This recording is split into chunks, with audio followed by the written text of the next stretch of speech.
Hello, everybody. Don't be mad.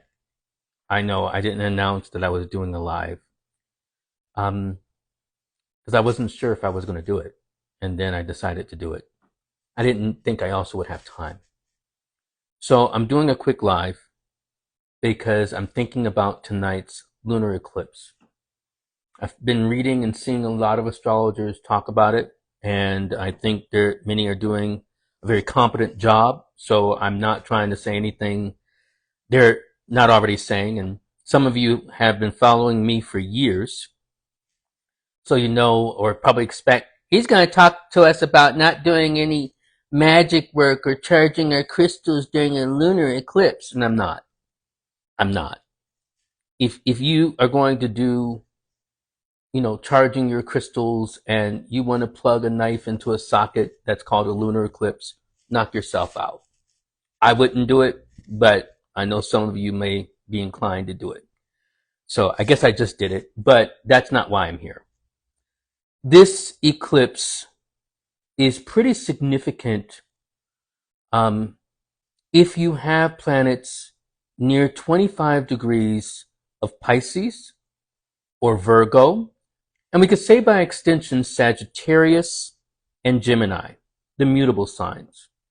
And that becomes really important to understand because a lot of people have come to participate in what I call the CNN view of astrology, where it's like live coming to you from Dallas, Texas, or Santa Fe, New Mexico, that you are about to experience the eclipse or Mercury is about to go retrograde. It's bullshit. It's bullshit if it doesn't have the specificity related to your chart. And that's why I think it's important to know your chart. So it doesn't mean that the orb or the specificity of this lunar eclipse has to be exactly 25 degrees. But I give an orb of about 8 degrees, meaning this could be from 17 to up to, 30, 0 degrees, or I should say 29 degrees of the mutable signs. Again, that's Sagittarius, that's Gemini, that's Pisces, that's Virgo. Like, but why didn't you go into the cardinal signs then? Like 0 degrees Aries. I usually keep it within the specificity of the modality. So, for instance, I have my midheaven at 17 degrees of Gemini, so I am paying attention to this. Um, I have my Chiron at 25 degrees of Pisces. Um, Uranus and Pluto at 28 and 22 degrees, respectively. So I'm using these as examples to understand that this is important related to what you can expect. Now you're like, well, why does it make it so significant? Why is this one particularly significant? This is the last lunar eclipse, and I would say the last eclipse along this axis that we will have Neptune in Pisces. And that's significant because Neptune is in the mix. Now, I do not look at Neptune as the ruler of Pisces at all. It's beyond the pale of this quick live that I'm doing. So if you guys want me to ever talk about why I don't use outers as rulers, I will do that happily. I can talk a long time about that, but I'm not going to go into that now. But I will say that with Neptune being in the mix, as well as Jupiter, what you can expect when we're talking about those two planets, as well as Saturn, sorry, not forgetting you, Saturn. Saturn is more distant from this point, but still within the mix. We're talking about the axis of Pisces and Virgo, and that's why I posted that reel from Lindsay Fauntleroy, which you may see on my feed, because I didn't remember that we were talking about Pisces and Virgo. Because when you're talking about those two signs, you're talking about the dimensions of Jupiter and you're talking about the dimensions of Mercury. And when you're talking about Mercury, you're talking about how we put things or connect dots, whether we're talking about one thing going from another in terms of commuting. I say that Mercury is always related to the three comms: communication, commuting, and commerce. So we can expect that this eclipse will highlight some challenges related to those three areas. Then the other part of that is when we're talking about Pisces. And Pisces, if you check me out on YouTube, and that's also in the tap link, I've had a lot to say over the years about Pisces. I've mentioned it related to something called the Zodiac Mafia. I've mentioned it related to just talking about Pisces. But Pisces is dealing with more the inner realms. And when I say inner realms, that ties into the intuition, into the notion of imagination, and the quality of things that we just have a hard time just putting our fingers on, whether that's in the idea of vibes or some way in which we're dealing with the numinous. The the the archetypal Piscean of our era is Albert Einstein, who didn't come up with his ideas in a lab, but more so using the quality of his imagination and mathematics, which does tie into some particular notions related to Pisces as well. Um, and so all these different nuances and ways in which we can experience understanding tap into some of the mystery of of Jupiter and Pisces. And I was about to mention Neptune because even though I don't see Neptune as the ruler of Pisces, it is and has been traveling through the sign for quite a while. And I think as Neptune is going to be, or this moon, this lunar eclipse at 25 degrees Pisces, it's going to be pretty close to Neptune. Neptune is definitely in the mix. And you're like, well, you know, and a lot of astrologers have been saying like this ties into the notion of transcendence and spirituality and more the sense of going into, another sense of realm and spiritual evolution and spiritual growth. All that may be true. I struggle with it because I'm like, well, is that for most of us? Is that our day-to-day experience? Is that going to be more the quality of where we find the level of active engagement? And, I can't speak for you. My life is always geared toward the philosophical and somewhat the spiritual. But what I would say for most of us, how we might experience this, is really dealing with maybe ways in which we have deceived ourselves, deceived others. That's another kind of Neptunian trait. Full moons are quite powerful because this is a full moon. And I always tell my students and even some of my clients that as something approaches a full moon, you're going to see more of the full story. More is going to come to light. So I would be maybe a little remiss if I didn't mention, as I've said before during a live, when the story first broke about Diddy, and P. Diddy, things kind of going awry, I said like, oh, there's more to the story and it's going to come out. And so for him to have been arrested and indicted, and I'm not talking about, well, I know he's guilty, but I don't know the brother. So I'm not going to say definitively I know anything, but I will tell you this: more is coming to light, as more is coming with this story.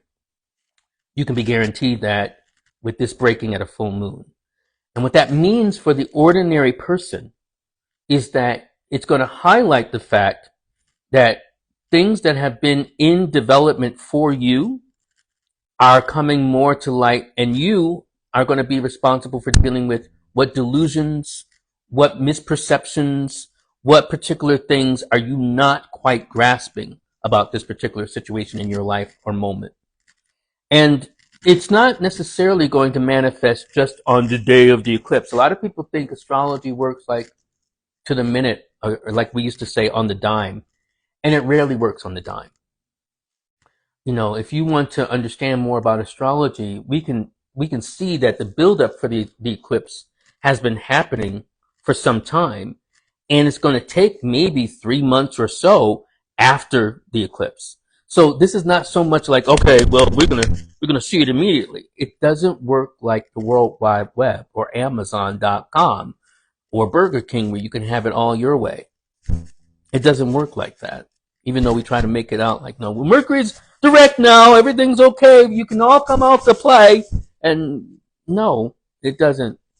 So what I want to encourage you to do is reflect on what's happening with this eclipse and recognize that it is more a moment of one being a full moon, things coming to light. And second, it is a moment where we're dealing with Jupiter, Mercury by ruler of Virgo and ruler of Pisces, and Neptune being in the mix and Saturn, and dealing with the things that we don't know or don't acknowledge as true, both in your personal life, and then we may see it also, as I've been talking about it, in public. You might say, well, what about the transcendence and, our spirituality? I have a lot of thoughts on that.